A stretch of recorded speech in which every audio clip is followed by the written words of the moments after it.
为着死刑推动联盟今仔日召开线电记者会，宣布成立救援大队，要来抢救伫看守所已经关5000多天的死刑犯王信福。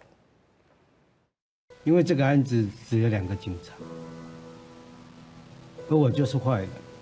原告案件平反者徐自强演王信福，这支纪录片是进前会师联盟要介绍这件冤案所翕的。日期是王信福获法院判死刑确定的第10天，几内团体做伙宣布救援王信福大队正式成立。王信福案是没有任何科学证据的，他只有这个真凶要拖他下水的指控。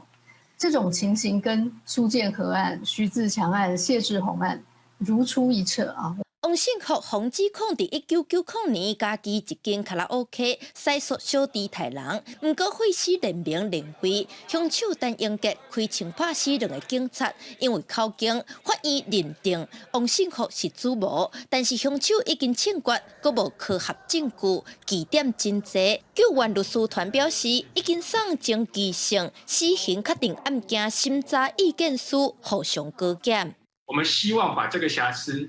让最高检知道，然后我们也希望后面整个司法系统可以为王信福开门，